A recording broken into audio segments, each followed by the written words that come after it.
Hello guys, welcome to review square. তোমাদের সাথে আমি রৌনক। আজকে চলে এসেছি একটা টিজারের ব্যাপারে কথা বলতে। কিছুক্ষণ আগে রিলিজ করেছে সৃজিত মুখার্জি নতুন ছবি পদাতিকের টিজার। পদাতিক হলো বেসিক্যালি মৃণাল সেনের একটা বায়োপিক, এবং যাতে মৃণাল সেনের চরিত্রে অভিনয় করেছেন চঞ্চল চৌধুরী। সো টিজারটা দেখে কিন্তু আমার ভীষণই ভালো লেগেছে। মানে টিজারটা স্টার্ট হচ্ছে রবীন্দ্রনাথের মারা যাওয়ার দিন থেকে। জাস্ট স্টার্টিংটা দেখানো হয়েছে, প্রচুর লোকের ভিড়, তার মধ্যে মানে রবীন্দ্রনাথের মৃতদেহটা নিয়ে যাওয়া হচ্ছে এরকম একটা জায়গা থেকে।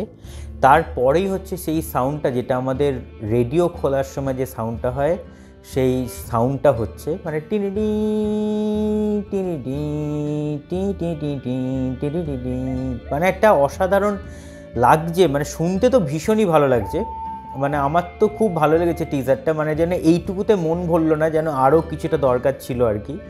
কারণ এই মানিয়েছে ভীষণ ভালো, মানে মৃণাল সেনের চরিত্রে মানে চঞ্চল চৌধুরীকে দারুণ লাগছে এটাকে দেখতে আর কি টিজারটা।